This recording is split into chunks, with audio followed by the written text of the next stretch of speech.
প্রিয় শিক্ষার্থী ভাই ও বোনেরা, আশা করি সবাই ভালো আছো। আজকে আমরা শিখব কোড ব্লকস ইনস্টল না করে কোনো একটা পেন ড্রাইভের ভিতরে কোড ব্লকস রেখে কিভাবে কোড ব্লকস দিয়ে সি প্রোগ্রামিং বা সি প্লাস প্লাস প্রোগ্রামিং করতে হয়।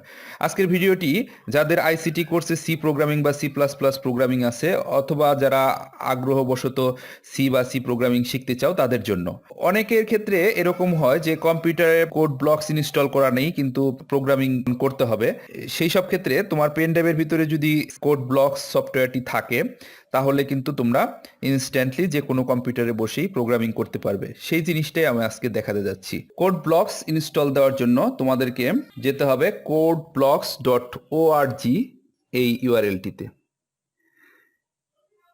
এই ইউআরএল এ প্রবেশ করার পর তোমরা দেখবে যে কোড ব্লকসের সবচেয়ে লেটেস্ট ভার্সন কোনটি। এখানে যেমন দেখা যাচ্ছে 20.03 হচ্ছে এই কোড ব্লকসের লেটেস্ট ভার্সন। এটা ডাউনলোড লিঙ্কে যাই। ডাউনলোড লিঙ্কে গেলে পরে ডাউনলোড দি লাইব্রেরি রিলিজ এই লিঙ্কে আবার ক্লিক করতে হবে। করার পরে তোমরা দেখবে অনেকগুলো সফটওয়্যারের লিস্ট আছে এখানে। তো আমরা যেটা যাব সেটা হচ্ছে যে code blocks with compiler. Compiler মানে হচ্ছে মিন জিডব্লিউ, এটা যেখানে আছে সেটা হচ্ছে কম্পাইলার। সো আমরা যদি মিন জিডব্লিউ ওয়ালা যে কোনো একটা ডাউনলোড করি তাহলে কিন্তু কাজ হয়ে যাচ্ছে, কিন্তু যেহেতু আমরা সেট আপ দিব না তাই নন সেট আপ ভার্সন যেটা আছে সেটাকে আমরা ডাউনলোড করব। মিন জিডব্লিউর সেট আপ যদি আমরা দিতে চাই তাহলে কিন্তু ওই উপরেরটা করতে হবে, মিন জিডব্লিউ সেট আপ .exe কে। তো আমরা ডাউনলোডের ক্ষেত্রে যে কোনো একটা ওয়েবসাইটকে আমরা বেছে নিতে পারি, ফস হাব অথবা sourceforge.net যে কোনোটাই বেছে নিতে পারি। আমরা এই ক্ষেত্রে এখন আমরা ডাউনলোড করার জন্য আমরা ফস হাবকেই বেছে নিচ্ছি। ফস হাবে ক্লিক করা মাত্রই দেখবে যে ডাউনলোড শুরু হয়ে গেছে। যাই হোক, ডাউনলোড হতে কিছুটা সময় লেগে যাবে। তো ডাউনলোডটা কমপ্লিট হওয়ার পরে পরবর্তী কাজগুলো করব।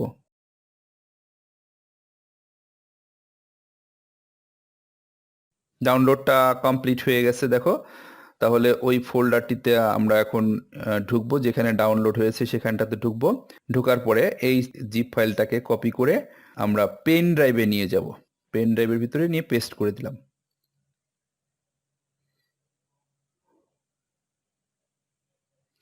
এখন এটাকে আমরা এক্সট্র্যাক্ট করব। এক্সট্র্যাক্ট করলে ভিতরের যে কম্পোনেন্টগুলো বা ফাইলগুলো আছে সেগুলো বের হয়ে আসবে। এক্সট্রাক্ট কমপ্লিট হয়ে গেল। এটাই হচ্ছে আমাদের মূল কম্পাইলার এবং এডিটর, যা সবকিছু কিন্তু এটা কোড ব্লকস আইডি বা এডিটর বা কম্পাইলার তোমরা যেটাই বলো না কেন। এটার ভিতরে দেখো codeblocks.exe যেটা আছে সেটাই হচ্ছে আমাদের মূল আইডি। এটার ভিতরে এটাকে ডাবল ক্লিক করতে হবে। এখন এটা ওপেন হচ্ছে, দেখো এটা ভার্সন দেখাচ্ছে যে 20.03 the open source course cross platform code ID. এখানে দেখো দুটো কম্পাইলার কিন্তু এটা ডিটেক্ট করেছে, GNU GCC compiler detected and আর একটা হচ্ছে দেখো visual C plus plus 2005 and 2008 এই দুটো কম্পাইলার কিন্তু ডিটেক্ট করেছে। তার মানে হচ্ছে এটা দিয়ে সি প্রোগ্রামিং এবং সি প্লাস প্লাস প্রোগ্রামিং দুটোই কিন্তু আমি করতে পারবো। ওকে, এইখানে এসে আমাদেরকে সিলেক্ট করতে হবে yes associate code blocks with C or C plus plus file type, কেননা আমরা সি এবং সি প্লাস প্লাস প্রোগ্রামিং করব। কাজে এটাকে আমাদেরকে কিন্তু সিলেক্ট করে দেন ওকে দিতে হবে। এটা রেডি হয়ে গেল। এখন code blocks ready for programming. আমরা এখন নতুন একটা প্রোগ্রাম তৈরি করি। নতুন প্রোগ্রামের জন্য ফাইলে যে নিউয়ে যে ফাইল ছাড়াও আমরা যদি ক্লাস করতে পারবো, প্রজেক্ট করতে পারবো অথবা বিল্ড টার্গেট কোনো একটা বিল্ডও করতে পারবো। তো আমরা সিম্পলি ফাইল একটা ওপেন করে সিম্পল একটা প্রোগ্রাম করার চেষ্টা করব। এখন প্রোগ্রাম করার জন্য এখানে C or C plus plus source হিসেবে এটাকে সিলেক্ট করব। কিন্তু বাম পাশে হেডার এটা কিন্তু সিলেক্ট করা যাবে না, এটা হচ্ছে সি এর হেডার তৈরি করার জন্য। ওকে, গো, দেন নেক্সট। এখান থেকে আবার ল্যাঙ্গুয়েজ নির্বাচনের সুযোগ আছে, সি অথবা সি প্লাস প্লাস। সি আমরা নির্বাচন করলাম। এখন দেখো এখানে file name with full path, এই ফুল পাথটা কিন্তু একটা বিষয়, যে ফুল পাথটা অবশ্যই কম্পাইলারের পাথ দিতে হবে।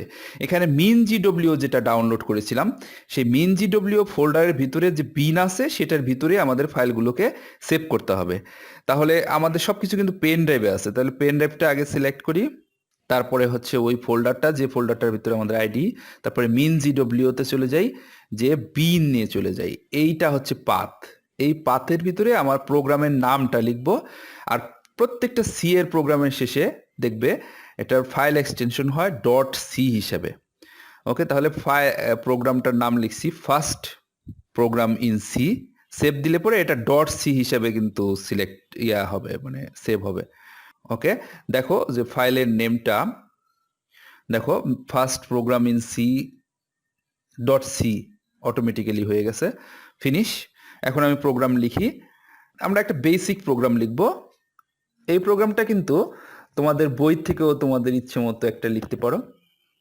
লিখে কম্পাইল করে আমরা জাস্ট দেখব যে আমাদের যে পেন ড্রাইভ থেকে যে আইডিটা ইনস্টল দিলাম এটা কাজ করে কিনা। একটা সিম্পল প্রোগ্রাম।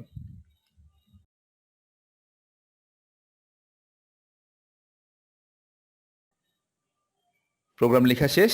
এখন আমরা রান করব। ওকে, রান করলে পরে দেখো রান হয়ে যাচ্ছে। তার মানে hello all, I am a C programmer, যে লেখাটা লিখছিলাম এটাকে এখানে দেখাচ্ছে। তার মানে ইটস ওয়ার্কিং। তো এখন আর একটা প্রোগ্রাম যদি আমরা স্যাম্পল হিসেবে দেখতে যাই, ঠিক অনুরূপভাবে আমরা নিউ থেকে ফাইল ওপেন করে দেন হচ্ছে সি প্রোগ্রাম সিলেক্ট করে আবার সেই ফাইল পাথ, একই ফাইল পাথে দিব। অ্যাডিশন অফ 2 নাম্বারস একটা প্রোগ্রাম তৈরি করলাম। দেখো এটাকে রান করি, দুটো নাম্বারের অ্যাডিশনের। দেখো এন্টার 2 নাম্বার, দুইটা নাম্বার চাচ্ছে, আমি একটা নাম্বার 4 দিলাম আর একটা নাম্বার 4 দিলাম। দেখো সাম দেখাচ্ছে 8। তার মানে এটা কিন্তু কমপ্লিটলি কাজ করতেছে। তো এই পেন ড্রাইভটা নিয়ে তুমি যে কম্পিউটারে যাবে সেই কম্পিউটারে বসেই সি প্রোগ্রামিং করতে পারবে। এটাই ছিল আমাদের আসলে আজকে জানার বা শেখার বিষয়। দেখো আমরা শুরুতে চলে যাই, যেখানটাতে আমার পেন ড্রাইভটা লাগানো আছে সেখানটাতে চলে যাই।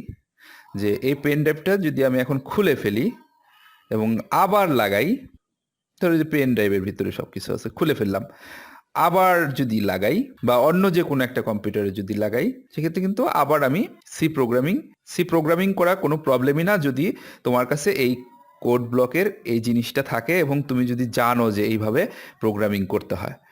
তো দেখো আগের একটা এক্সিস্টিং প্রোগ্রাম, সেই প্রোগ্রামটাকে আবার রান করালাম, চলে গেল, রান হয়ে গেল। তার মানে আর কোনো সমস্যা কিন্তু নেই। তো এ পর্যন্তই ছিল আজকের বিষয়বস্তু।